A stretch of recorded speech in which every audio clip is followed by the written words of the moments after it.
part of the Boundless Audio Podcast Network.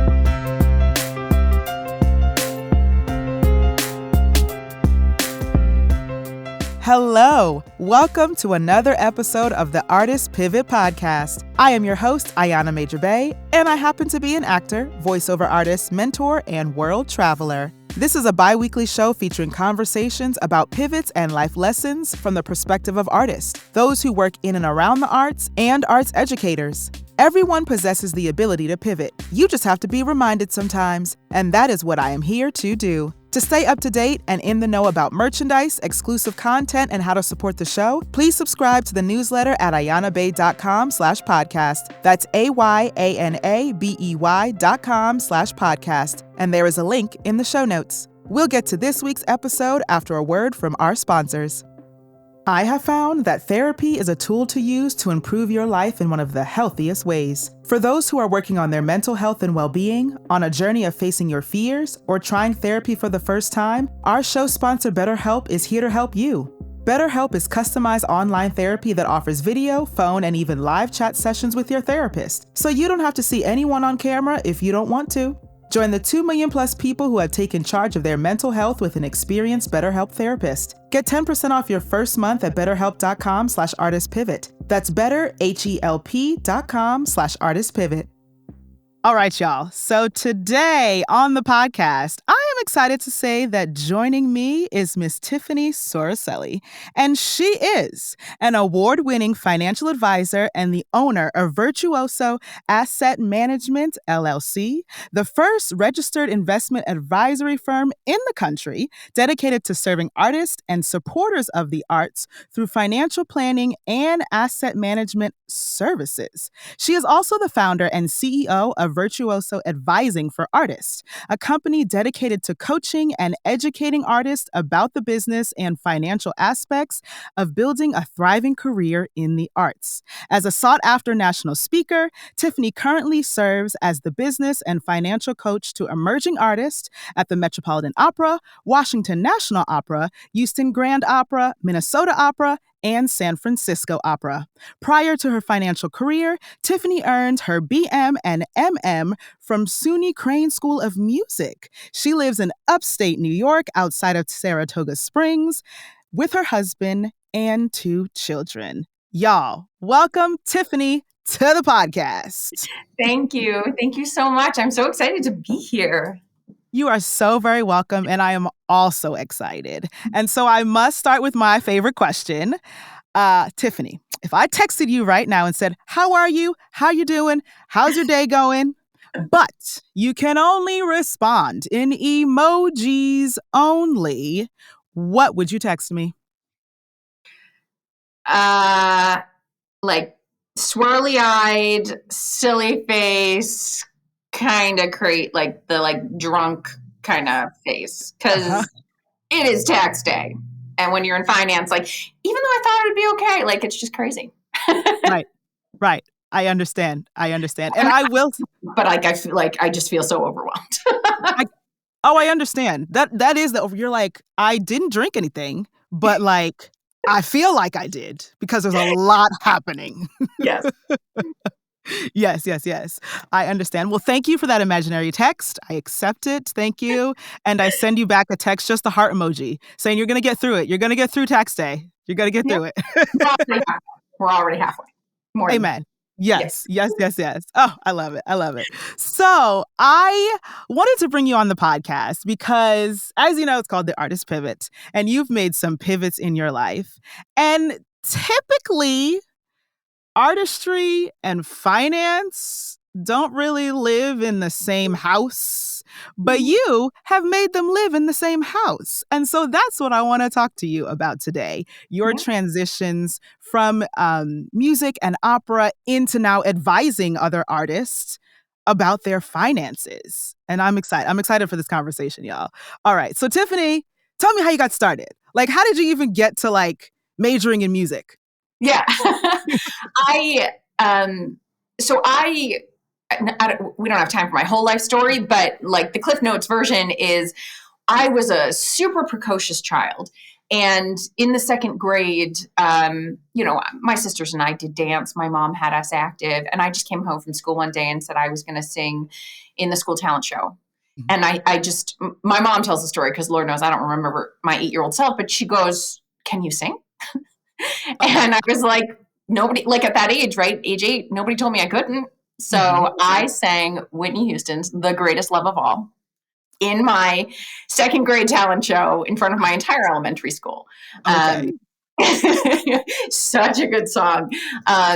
Still, and I loved it, and I loved being on stage. And so that just kind of, my mom was like, "Oh, wow, you can sing." So I grew up in and around Lancaster, Pennsylvania.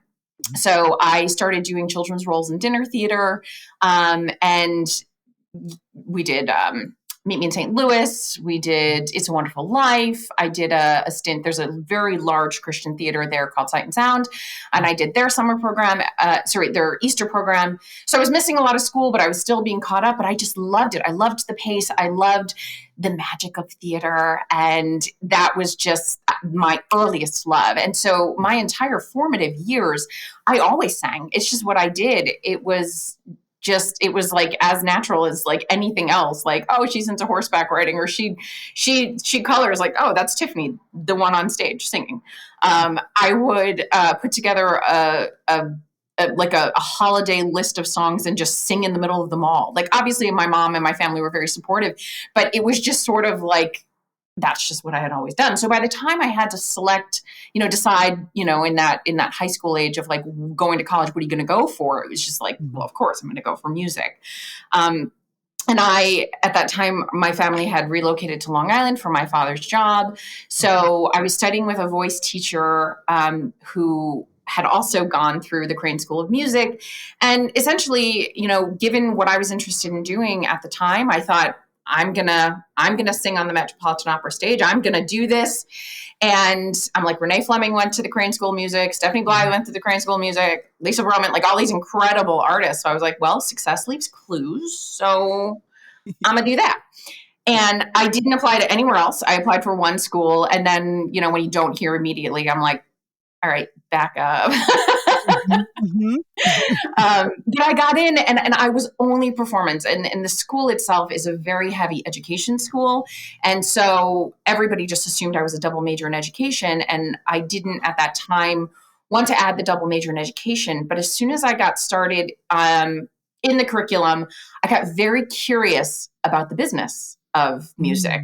And so working with my advisors and the team up there, I actually helped, formalize them. They were a very business product school, but I thought I want to do arts admin. And there was one other singer that had come before me. She was a senior when I was a freshman, who had done the arts admin track. She kind of built it, and then we kind of built our own. Her name is Melissa Wegner, and now she is the head of the Lindemann program and the Lafont competition through the Met. So it's interesting that similar career paths. So I added the double degree for undergrad, and then getting to this, like, I remember being in my 20s and just feeling like none of this makes sense. I'm a singer who is not working in singing. And like, because I graduated, I took a gap year and I worked in arts administration in New York.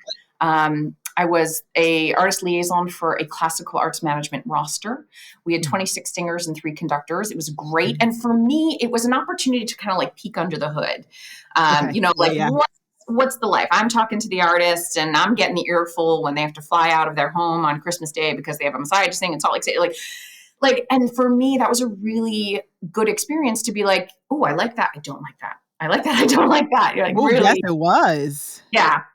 And it was then that I thought, wow, I want to always sing, but I want to sing because I want to, not because I have to. And so as life happens, I got engaged. My now husband was going back up to the Crane School to do his master's in music. And so I left the artist roster. I did about a year at a hedge fund. I just leveraged my business degree. I really said, look at all of the business stuff I could do. and I'm a singer, but really I'm so organized, and I can, I kind of like downplayed that because I had some shadow around that and like some embarrassment of like, oh God, I have a degree in singing. I'll never make any money. Like that was all here. So I got this gig at the hedge fund. I was the second assistant to the owner of an $11 billion hedge fund. And it was just a whole new world. I liken the experience to the Devil Wears Prada as the second assistant to the person.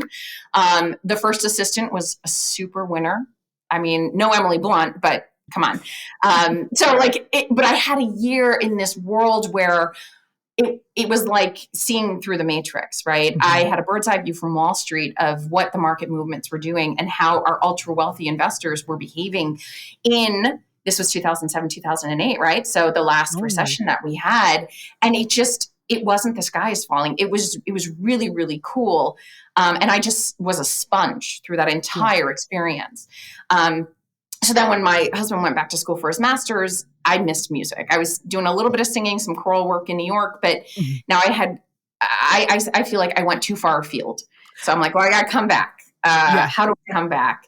And so then I thought, well, I guess I'll do a master's in music because it gets me with him. It gets me, back into it. And when I moved back upstate, the Orchestra of Northern New York is a professional per service orchestra based in Potsdam, in St. Lawrence County, which anybody that knows Northern New York, we're like a stone's throw to Canada. Like on a good day, you can see the border. Wow. Yes. Yeah. So there's not a ton up there though, but the orchestra gave the local faculty and also some Montreal musicians and international musicians playing opportunities. So they were looking for a business manager. Coming from New York, I had industry experience. I had a degree in music business. And I had just come from Wall Street, where I was very comfortable talking about money. And so I'll add, I think it was also they were like, oh, she's young and she doesn't have any kids yet and she has a pulse, make her do it. Yes. Okay. Because in hindsight, I'm like, what nonprofit thinks it's a good idea to make a 24-year-old an executive director? Right. But I jumped in with both feet and really saw it as an opportunity to learn everything that I could. I got to do marketing and ticketing and design work and, supporting the artistic director. And what I loved and what I really fell into was the development side, right? Talking about money, asking for money, and really going into our donor pool and creating those community partnerships where, I'm saying, wow, we always get our pizzas for the orchestra through you. Why don't you sponsor us this year? Buy an ad, And so that set me on a path for almost a decade of fundraising and development. When our life left the North Country, we ended it in the Capital District for my husband's teaching job. He's a middle school educator. God love him. Because middle school? Oh, your husband's a saint. I always say it makes up for the fact that he's a tenor. We'll give you that. We'll give you that. I say that with so much affection because also I'm a high voice. So we ended up down here, and I stayed doing fundraising at a higher ed institution, and then a parks nonprofit, across the whole state. And what I loved about the fundraising was really meeting people and learning about what their goals were and what did they want to achieve and how can we as an organization help you achieve your goals, whether it's creating impact or benefiting your heirs or mitigating estate taxes or whatever. And in one of these donor conversations with a very well-known foundation, I just kind of had this outer body experience where I was like, oh my gosh, if I'm doing air quotes, normal people had access to this team of experts who are making sure their goals are met and planning for their future and mitigating estate taxes and navigating the financial world, everyone could achieve their goals. And that really lit the fire in me then to pivot, right? To make a hard pivot, not just leaving music and getting a quote unquote job. That was a shift, but then deciding, I'm making a left turn. I am going to re-credential. I'm going to study. I'm going to put myself and inject myself in this whole new world, and do it. Made a ton of sense because at this stage, right, I had a decade of I have a degree in music and I am fundraising. Like, what am I doing with my life? Like, it felt very disjunct, very disconnected. Yeah. But once I started my own financial planning practice, whenever you build a business, you start with your inner circle, right? And your network, and you grow from there. And my network is all artists and musicians. And, so it became immediately evident to me that one, finances are not taught. We spend so much of our training getting the technique and the repertoire and, just history and history and history. But the business of it is like, oh, you'll figure that out down the road. You'll take it. Yeah. Maybe you'll figure it out down the road. Maybe. Right. Or, even well-meaning people are just like, well, I had to figure it out, so you'll figure it out. Yeah. So there's an opportunity there to share. So first I'm seeing like, this is a huge gap in the education structure, but then also the challenges were by and large the same. Living on an inconsistent income, figuring out what portion of your income needs to be reinvested back into the business, into the work, into the career. Whereas how do you also live a life and hit your own goals, whatever they may be. And so, so for the beginning of my financial career, I was with a very large national outfit, a broker dealer, and everyone there was like, no, you can't work with artists. You'll never make any money. They're terrible with money. Like every stereotype, right? Like starving artists. You don't want to work with them. You should go find the medical community. They have money. And I said, well, in the beginning I had a boss and I, said, well, if I can't work with artists, I'm going to teach. And so that's when I created Virtuoso Advising for artists, completely separate of my day job where I'm doing financial advising and planning. But the Virtuoso Advising for artists then became a platform for me to become an artist advocate and really, just kind of spout off and share, hey, here's some resources. This is how you build a profit and loss statement for your Schedule C. Like just putting stuff out there. And I think initially I had reached out to Opera America and said, hey, former singer, turned advisor, like happy to be a resource. And from there, when companies called them, they were like, oh, Tiff can teach. Here we go. So it all kind of came together because, at this point I was in my mid 30s and I thought, oh my gosh, like now I see where this zigzag of a career has led me. And in my teaching, not only do I have the training and the performing experience of a singer, but I worked in arts management in New York City. So seeing the managerial side, then I was hiring and running an arts nonprofit from the arts institutional side. And now through my work as an advisor, I get to see, peek under the hood of everybody's situation to help them get forward. It's such a really unique 360 that I bring to my work, which, you say I bring finance and the arts under one roof. And I'd say I finally married them. I was able to marry the art and the finance. And just once I started doing the financial work with my people, with artists, once I finally was able to do that, it was like a homecoming. I was like, and here we are, we're good. So I launched the education company in 2018. And then I worked at one other financial firm before, 2021 came around, and it became evident there's, we could have a whole nother conversation about the financial sector and how broken it is. And, it keeps people disempowered. But essentially it became very evident that as long as I am working for another company, somebody else's bottom line is getting in between me and my clients' goals. And I've talked to my business coach and stuff. She's like, you're not motivated by the money, maybe as much as I should be, but really it's the heart, it's the impact, it's my clients achieving their goals. And I don't care if I don't bring in 100 new clients this year. That doesn't drive me. That my clients are buying the house or saving the way that they need to save and they're achieving their goals. And I'm able to at least keep the lights on and feed my family. That's all I need. So in 2021, I left my other company and I launched Virtuoso Asset Management, which we exclusively serve artists and supporters of the arts. And I guess that 2020 was really telling for a lot of reasons, but I was so vocal at that time, and I still feel really passionate that the arts are essential. Yes. And if we saw nothing, right? Like during 2020, what did people do during lockdown?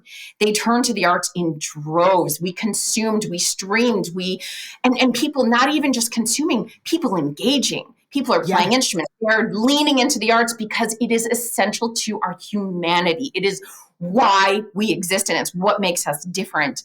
And so building a financial services company that is really, I went to my network and said, if we build a financial firm exclusively for artists and supporters of the arts, what does it look like? And then I shut up, and they told me it's integrity, it's transparency, it's accessibility, no account minimums, no crazy fees, no jargon, none of that BS that exists everywhere else. And really artist centric. And so between the two companies, the education company and the financial company, we also do a 1% for the arts give back from gross revenue, total revenue coming in.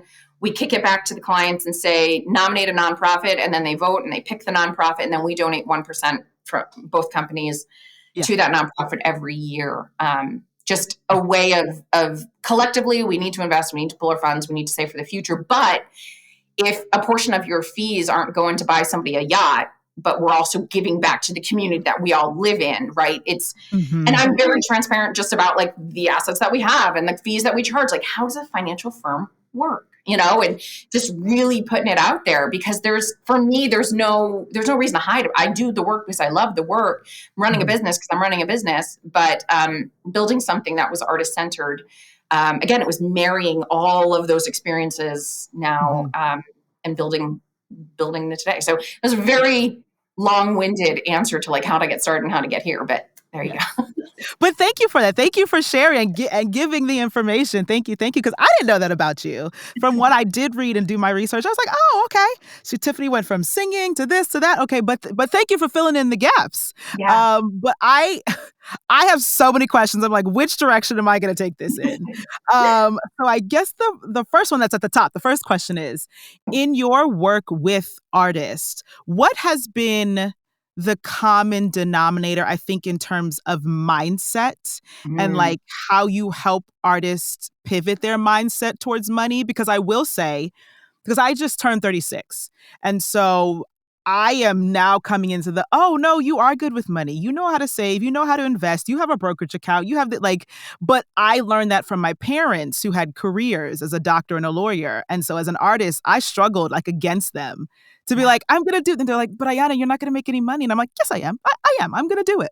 But I did find coming out of school, I wasn't taught. So I had to learn. Luckily, I have friends and family who I was able to lean on. But like in your work with artists, has there been like a common thought or a common belief or beliefs, probably many, around money and handling money as an artist? There's a ton of fear, honestly. And I think there's fear of getting it wrong, or the fear gets so wrapped up in, am I going to succeed? Right. It's the bigger career, concerns. Am I going to succeed? Am I going to have to quit? What is that tipping point? How do you define success? How do you know you've made it? All of those things. So there's the fear of that, and that gets wrapped up in the money. But then it's also the programming of our greater society, right? Your parents telling you you're not going to make any money, right? Like our society being like arts are auxiliary. The stupid artist trope, right? Starving artists, right? Like it is alive and well. And I think collectively we have to fight back against that. And every time someone's like, you work with artists, like, they need your help. And I say, well, that's a common misconception. They have goals and objectives and they have income just like anybody else, It's not all that uncommon from educators, So the belief that I've seen is a fear. And then really just that fear paralyzes and like not knowing where to start. I think a lot of artists are to have a career as a creative professional, no matter what your medium is, you have to be so intelligent. You have to be talented and intuitive and creative. And all of those skills translate over to the financial side. But people, when they shift over there, they see the black and white, they see the numbers, and then they get analysis paralysis, and then they freeze because fear. Yes. Instead of telling themselves, I'm capable, I've learned this whole craft, I've learned this whole medium, I get paid for what I do, I can, translate it. And if they haven't grown up in a community or even a household that instills those beliefs, it takes some time to create them in themselves. you are successful. You are making your bills. You are paying this. You can have nice things, all has to be kind of reintroduced to overcome that fear. And I say, like, it's not, we all get emotional about our money. That's how we behave. Like, that's human behavioral finance, right? Like, we all get emotional about money. But the thing is that, like, money is a tool. Money is neutral. And we ascribe the emotion. And that. Yes, that. So whether it's good or bad, whether you think you're selling out, whether or not, like, it is neutral. Getting paid for your work is neutral. But again, we as creative professionals bring so much fear and bring so many negative beliefs around that it does take some time to repivot those beliefs and say, your work is essential. You deserve to be paid for your essential work that you're bringing into this world. And it's okay to like money, and it's okay to engage with it, and it's okay to be good at it. Yes. Giving yourself permission, I think, is a big thing that people need to do first. Ooh, I like that. Giving yourself permission. Ooh, that might be the name of this episode, y'all. I like that. Giving yourself permission. Because it's that, like you said, it's the starving artist trope of like, oh, starving artist. You'll never, like, wait, why are you, what?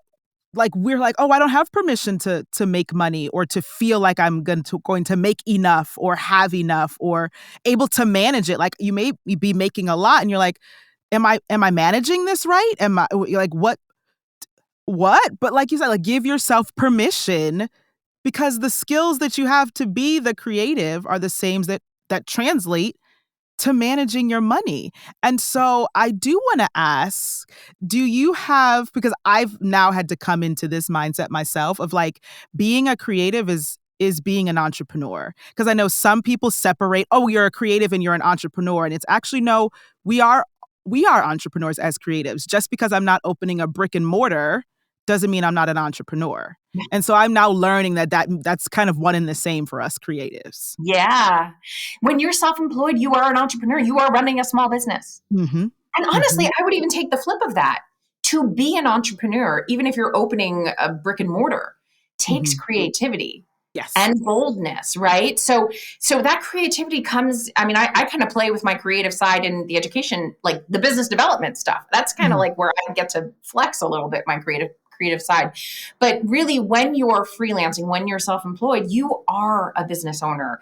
And I think a lot of times we shy away from that business talk, right? Because money is bad, or, I don't want to be greedy. But at the same time, it's when we put that hat on, that entrepreneur hat on, and we think about all of the other business things that come with being a painter, actress, whatever, fill in the blank, all of the other things that come into it, it's brand, it's your marketing, it's your accounting, it's knowing how to keep your books, pay your taxes, all of that, that comes with it. And I say the skill set's the same, because the way you get good at your craft is repetition and practice and skill development. And the way that we get good at money is repetition and practice and skill. I mean, it's a muscle. The more we do it, the better we get. But if we only engage with our money during tax season, when we give ourselves 48 hours to get it done.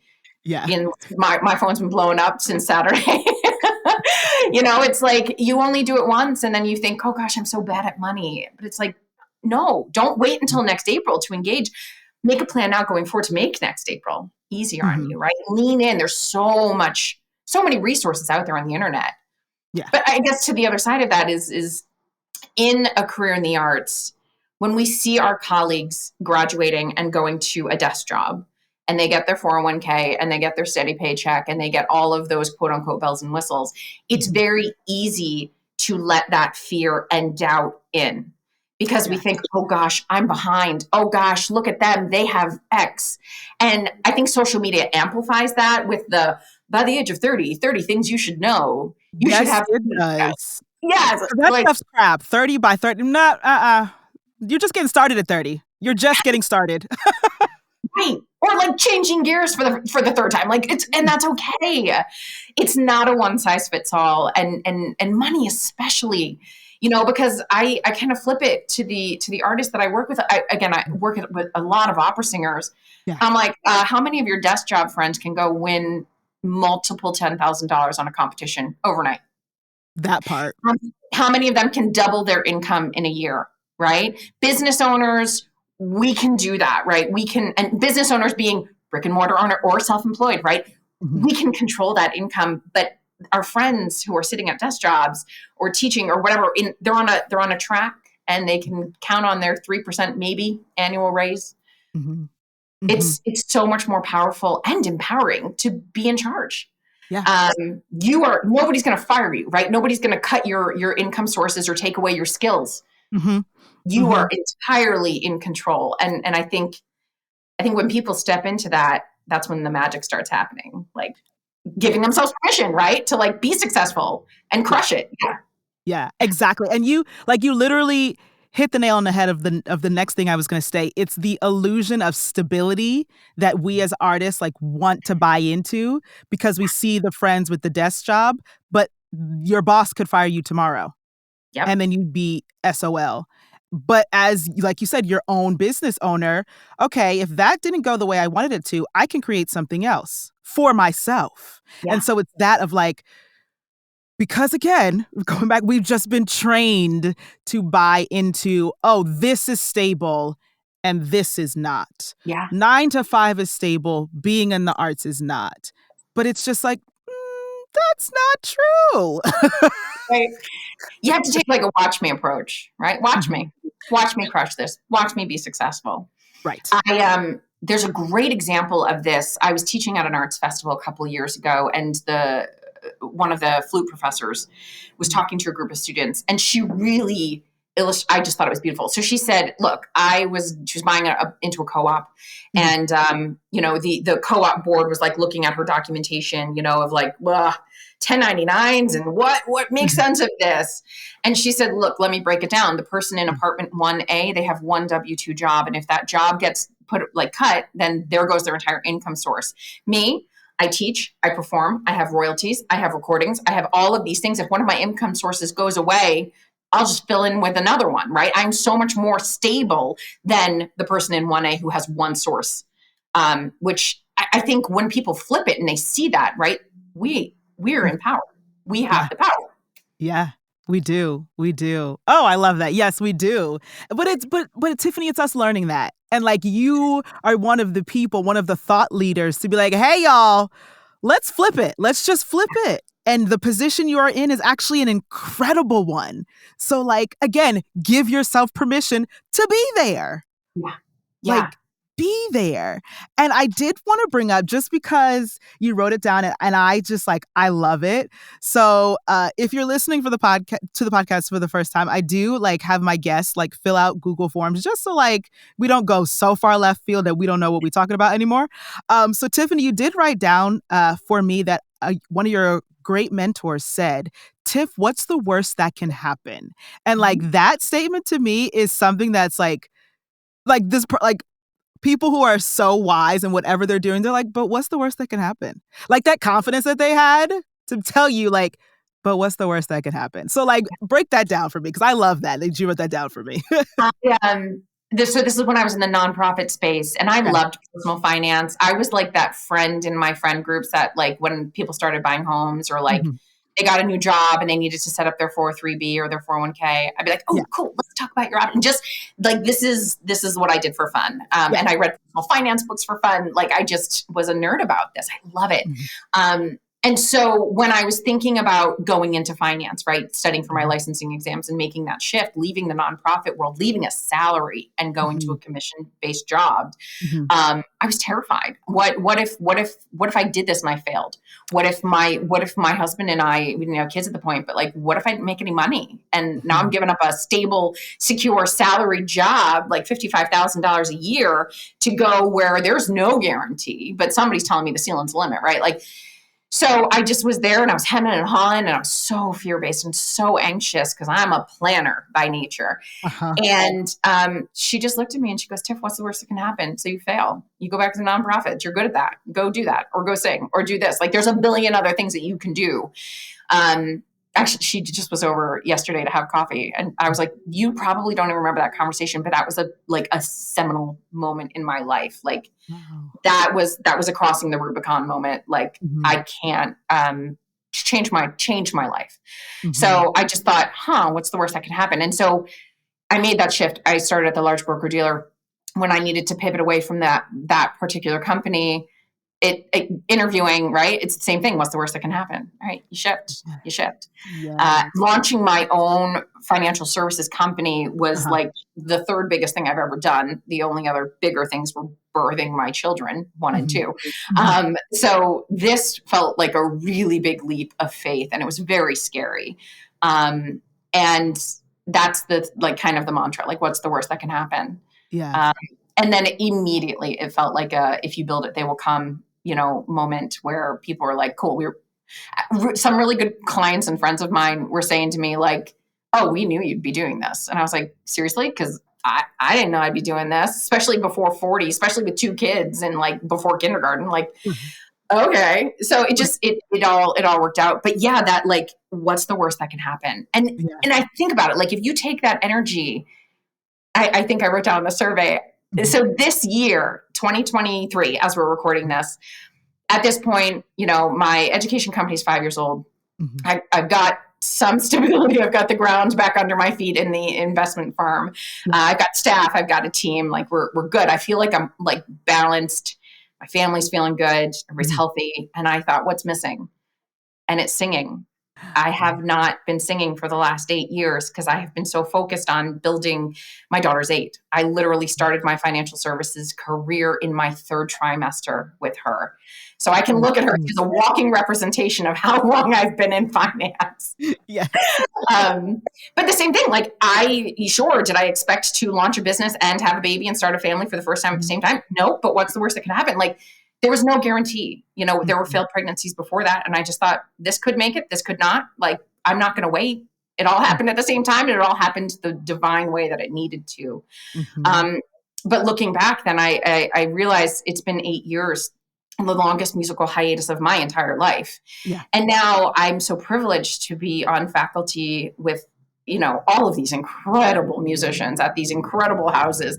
And I'm teaching these young artists to just make the most beautiful sounds. And it's just so humbling to be where I am, but also super, super imposter syndrome of like, oh gosh, I'm not there. I'm not, I couldn't possibly sing again. But there was a new program that got launched at a summer festival near me, the mostly modern festival out of Saratoga Springs. I've taught there a couple of years with a financial curriculum, but I emailed and I said, do you have an upper age limit? Because I'm 39 this year. And they're like, no, we don't have any age limit. And I said, okay. And so I sent in my materials. Like I recorded in a church. I have no media, I'm so out of practice, but also so fear-based. But as I'm doing this, I'm like, oh gosh, does this ruin my credibility? Should I be doing this? Should I be teaching? Should I can I even sing anymore? Like it's been so long. And I just thought, it's the worst that can happen. They're going to tell me no, and then I'll just teach. And that's okay too. Right. So getting out of my way allows me to take bigger chances. Yeah. Oh, I love that. You gave yourself permission. You were like, imposter syndrome? Because I'm a singer and I know I'm gonna apply. I'm like you said, what's the worst that could happen? Because you're all of those things. I think it's that as well. Like we try, because I do so many things as well, but you're like, oh, am I allowed to also do that and be good at this? And you're like, yeah, you're allowed to be good at all of it. Now, you probably physically can't do all of it at the same time. Like you might be like, okay, Tuesday is email day. Okay, Wednesday I got rehearsal. Okay, Thursday I got like you physically can't do it all at the same time, but you can do it all at the same time. Yeah. And there was so I got in, which like, congratulations! I was very excited. Yeah, I was totally thrilled. But then it's also do I put it on social media? What will my clients think? Am I, just some of that. But then it's also like, the rehearsals are after my workday anyway, and the business is, I built my business to accommodate my needs, my life, my travel schedule. Right. And it all, like you said, I don't do it at the same time. I'm not going to have a client meeting and a rehearsal at the same time, but it all works. So it's that, give yourself permission to succeed and to build a life. I got to this place when I was in the nonprofit world, when I was lost and, in my late 20s, banging my head on my desk going, what the hell am I doing with my life? I'm not singing. I am not performing. I am not even contributing to the arts. What am I doing? And I just remember writing down a list, and I don't know where I got this exercise from, and I haven't been able to find this list, but I keep everything, so I will. And I didn't write down the job I wanted. I wrote the life that I wanted. I wanted autonomy. I wanted a family. I wanted to be able to pick a kid up without having to punch out a clock. Yeah. I wanted to create impact in the world and help people without having to get like a medical degree. And I just kind of articulated all of that. And now when I slow down enough, I'm like, oh, holy shit. But like, that's what I've built over the last 10 years. It doesn't happen overnight, but if you continue to strive towards what you want, there's no reason I can't be a singer and run an RIA, right? Like there's no reason to put yourself in a box. It's just, you have to take risks, and I guess when we think about it, I have, on the education side, my director of programs, God love her. She's so, when I get all frenzied and I'm like, oh my gosh, we have to get this out and we have to get these emails and da, da, da. And she's like, Tiffany, no artificial timelines. Like, this is not neuroscience. She's like, nobody's going to die because your email comes tomorrow. Like, cool your jets, which is such a good perspective to have, because it's so easy for us to take ourselves so seriously, but you're allowed to have fun, you're allowed to play, and you're allowed to build the life that you want, not that anybody else is defining for you. I think that creatives begin doing that, right? We say, no, we're going to buck the system. We're going to buck stability. But then secretly we crave stability in the system. And we want our security blanket. It's like, okay, I'm not doing that. But also I don't mind if I got a security blanket. Like, I don't mind that either. But also like, no, I'm going to do what I want.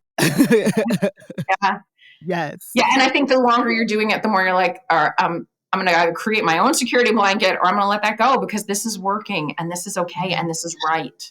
Yes. Yeah, exactly. Oh, I love that. Okay, so wait, before I let you go, I have two more things. So first, what would be like your nugget of wisdom? Like, if you just had a quick second to speak to an artist, or not even an artist, just another human, but it's just like your nugget of wisdom to be like, just take this with you and like mull over it, let it soak in. I mean, I think it does come back to like, give yourself permission, but what's the worst that could happen? Or another really great quote that someone told me was 90% of things in life are not a big deal. Yeah. And that's like, that sticks with me, because even though we stress about timelines and deadlines and bills and income and all of those things, like 90% of things in life aren't a big deal, and we know what the big deals are and we're there for them, but it's okay. Like, I don't know, don't take yourself so seriously. None of us get out of life alive, right? Like, give yourself permission, take chances, and change it. I mean, I guess when I finally saw like the reason that I pivoted so much in my career, and I saw like the marriage of the finances and the music together, I knew that I had kind of figured out my purpose, right? And I followed the doors where they opened, even if I didn't know the direction that I was heading in, but you just move forward. And in hard times, I just say the only way out is through. The only way out is through. Hard times, good times, just keep moving. Right. So I guess, give yourself permission, and what's the worst that can happen, Yeah. Yes. Oh, I love that. I love that so much. Tiffany, thank you so much for sharing. Thank you. Thank you for doing this too. And just these conversations, the more we can hear about other people taking chances and switching things up or doing things in the non-stable traditional sense, normalizes it for the rest of us to be expanded by, oh, wow, I want to do that too. Or I can see that somebody else has been able to do that and now apply it to our own situation. This is how we all grow. Yeah. So thank you. Oh, thank you so much. I received that. Thank you. And so I want to ask, where can everybody find you on social media? So the social, because of the regulations with the asset management company, we're not really busy on the social for the asset management company. The social that is out there, we're on Instagram for Virtuoso Advising. Virtuoso Advising for Artists is our Instagram handle for the education company. And Facebook is Virtuoso Advising. Or honestly, there's, Virtuoso. You'll find both companies. So. Okay, great. Don't worry, everyone. I'll put it all in the show notes so you can click on it. I'll have links to all of that. So no, don't worry.